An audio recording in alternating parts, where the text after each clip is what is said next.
જય હિન્દ, વંદે માતરમ દોસ્તો, સ્વાગત છે આપ સૌનું ગુજરાત ટુડે ન્યૂઝમાં। ચાલો નજર કરીએ ગુજરાતના તમામ 34 જિલ્લાઓની નાની મોટી ખબરોએ। પરંતુ તે પહેલા તમે આ વિડિયો કયા જિલ્લા અથવા ગામ શહેર મહોલ્લાથી જોઈ રહ્યા છો તે અમને કોમેન્ટ કરીને જરૂર જણાવશો, જેથી અમે તમારા ગામ શહેર મહોલ્લાની ખબર તમારા સુધી સૌથી પહેલા પહોંચાડી શકીએ। ખબરોથી શરૂઆત કરવા પહેલા એક રિક્વેસ્ટ છે કે તમે આ વિડિયોને લાઇક કરી દો, કારણ કે જ્યારે તમે વિડિયોને લાઇક કરો છો ત્યારે જ YouTube અન્ય લોકોને આ વિડિયો બતાવે છે, તેથી અમારા માટે તમારો એક લાઇક ખૂબ જ જરૂરી છે।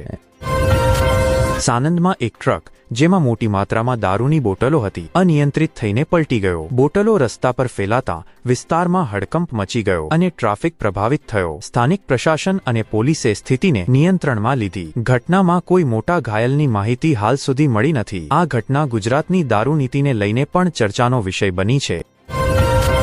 રાજ્ય સરકારે ત્રીજા રાઉન્ડ પહેલા 112 નવી પોસ્ટ ગ્રેજ્યુએટ મેડિકલ સીટો ઉમેરેલી છે। આ સીટો વિવિધ મેડિકલ કોલેજોમાં વહેંચવામાં આવી છે, જેથી વિદ્યાર્થીઓને વધુ તકો મળશે। આથી આરોગ્ય ક્ષેત્રમાં વિશેષજ્ઞ ડોક્ટરોની સંખ્યામાં વધારો થશે। અગાઉ બીજા રાઉન્ડમાં 951 વિદ્યાર્થીઓનું આવંટન થઈ ચૂક્યું હતું, પરંતુ કેટલીક સીટો ખાલી રહી ગઈ હતી। નવી સીટોથી મેડિકલ શિક્ષણમાં સ્પર્ધા અને વિસ્તરણ બંને વધશે।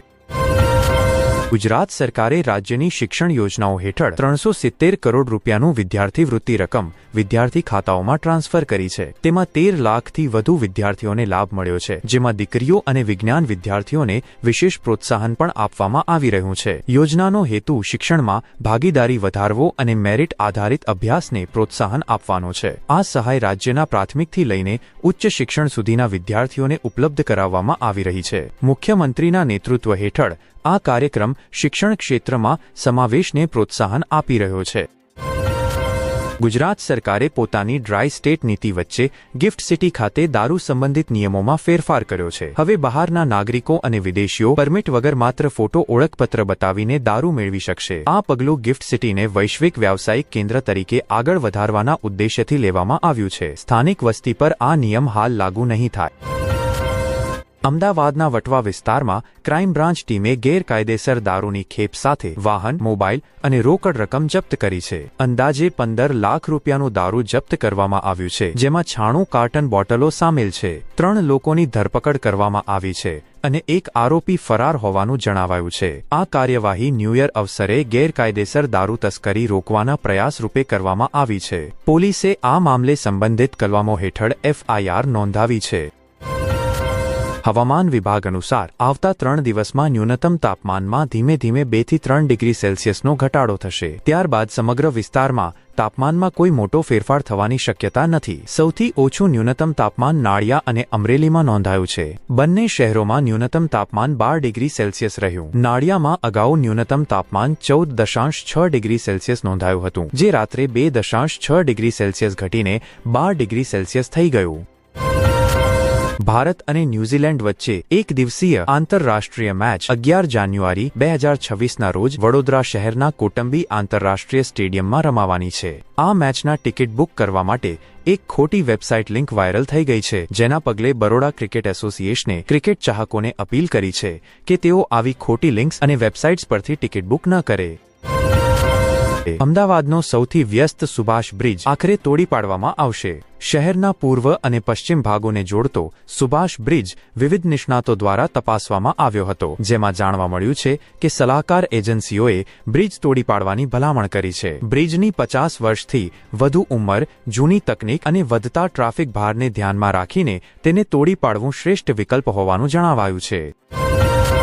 સુરેન્દ્રનગર કલેક્ટર અને અન્ય ઉચ્ચ અધિકારીઓના નિવાસસ્થાનો પર ગઈકાલે ઈડી દ્વારા કરવામાં આવેલી દરોડા બાદ આજે કડક કાર્યવાહી કરવામાં આવી છે। આ તપાસના અંતે ડેપ્યુટી મામલતદાર ચંદ્રસિંહ મોરીની ધરપકડ કરવામાં આવી છે, જેને ઈડી ટીમે અમદાવાદ ગ્રામ્ય ન્યાયાલય સ્થિત વિશેષ અદાલતમાં રજૂ કર્યો છે। ઈડી આ સમગ્ર મામલે આગળની પૂછપરછ અને પુરાવા એકત્ર કરવા માટે આરોપીની 14 દિવસની રિમાન્ડ અદાલત પાસેથી માંગશે। ભાવનગરમાં એક એવી ઘટના સામે આવી છે, જેમાં પ્રેમ લગ્ન કરનાર યુવતીને તેના સાસરિયાઓએ અપહરણ કરી લીધું છે। દીકરીના પરિવારે તેના જમાઈ અને તેના પરિવારને રાત્રિ ભોજન માટે ઘરે બોલાવ્યા હતા, પરંતુ ત્યાં પહોંચતા જ પૂર્વ નિયોજિત સાજિશ હેઠળ તેમને નિર્દયતાથી મારવામાં આવ્યો।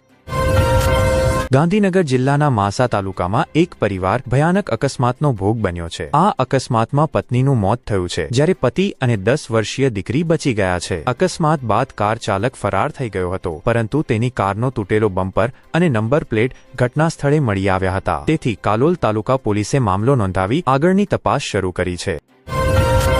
કેનેડામાં ભારતીય મહિલા હિમાંશી ખુરાનાની હત્યાથી સનસનાટી ફેલાઈ છે. પોલીસ તેમના પાર્ટનર અબ્દુલ ગફૂરની શોધમાં છે, જે આ મામલે શંકાસ્પદ છે. હિમાંશીની હત્યાએ સ્થાનિક ભારતીય સમુદાયમાં શોકની લહેર ફેલાવી છે. ટોરોન્ટોમાં સ્થિત ભારતીય દૂતાવાસે પણ ઘટના પ્રતિ દુઃખ વ્યક્ત કર્યું છે.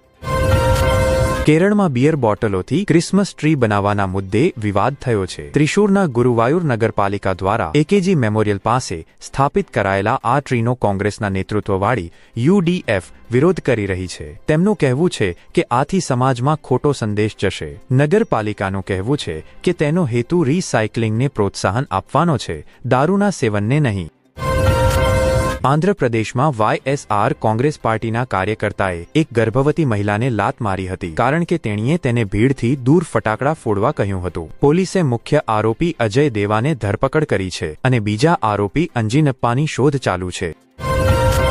બેંગલુરુમાં એક મહિલાને દિવસના ઉજાસમાં માર મારવાની ઘટના સામે આવી છે. આરોપી નવીન કુમાર મહિલા પર સંબંધમાં આવવાનો દબાણ કરી રહ્યો હતો. ઇનકાર કરતા તેણે રસ્તામાં છેડછાડ કરી અને થપ્પડ મારી. આરોપીએ મહિલાને રસ્તા પર ઘસડી અને કપડાં ઉતારવાનો પણ પ્રયાસ કર્યો. પોલીસે નવીનને કસ્ટડીમાં લીધો છે અને મામલાની તપાસ ચાલી રહી છે. સૌરાષ્ટ્ર યુનિવર્સિટીને નવા વર્ષમાં સ્થાયી રજિસ્ટ્રાર મળશે. ઓગસ્ટ 2023માં 10 વર્ષથી ખાલી પડેલા પદને ભરવા માટે સ્થાયી રજિસ્ટ્રારની નિમણૂક કરવામાં આવી હતી, પરંતુ તેમણે માત્ર 4 મહિનામાં જ રાજીનામું આપી દીધું હતું, જેના કારણે યુનિવર્સિટી પ્રશાસન ફરી નારાજ થયું હતું. જો કે હવે સૌરાષ્ટ્ર યુનિવર્સિટીમાં સ્થાયી રજિસ્ટ્રાર પદ માટે 3 જાન્યુઆરી 2026ના રોજ ઇન્ટરવ્યૂ યોજાવાના છે. ઉના ધારાસભ્ય કે.સી. રાઠોર પર ગંભીર ગુનાઓ અને દારૂના ધંધાના આરોપ લગાવનાર આરોપીની હૃદયઘાતથી થયેલી મોતે જેલ પ્રશાસનમાં સનસનાટી ફેલાવી છે. ઉના પંથકનો કુખ્યાત દારૂ તસ્કર અને ગુજસી ટોકના ગુનામાં સજા ભોગવી રહેલો ભાગા ઉકા જાદવ મધ્યરાત્રે હૃદયઘાતથી મૃત્યુ પામ્યો. આ મામલે જૂનાગઢ જેલ અધ્યક્ષ DM ગોહિલે જણાવ્યું હતું કે પ્રાથમિક તપાસમાં તેનું મોત હૃદયઘાતથી થયાનું જાણવા મળ્યું છે. વલસાડમાં પોલીસે ગેરકાયદેસર રીતે ગાયો લઈ જતા એક ટેમ્પોને ઝડપી લીધો છે. રાત્રે મળેલી માહિતીના આધારે વલસાડ ગ્રામ્ય અને શહેર પોલીસે ધરમપુર ચોકડી પુલ નીચે આ કાર્યવાહી કરી હતી. પોલીસે ટેમ્પોમાંથી 9 ગાયો અને 3.69 લાખ રૂપિયાનું કિંમતી સામાન જપ્ત કર્યું છે. ક્રિસમસ પહેલા દમણ શહેરમાં ઈસાઈ સમુદાય દ્વારા એક રેલીનું આયોજન કરવામાં આવ્યું હતું. આ રેલીનો મુખ્ય હેતુ સમાજમાં પ્રેમ, શાંતિ અને ભાઈચારાનો સંદેશ ફેલાવવાનો હતો. શહેરની વિવિધ સડકો પરથી પસાર થયેલી આ રેલીમાં ઈસાઈ સમુદાયના અનેક સભ્યો, યુવાનો અને બાળકો ઉત્સાહપૂર્વક જોડાયા હતા.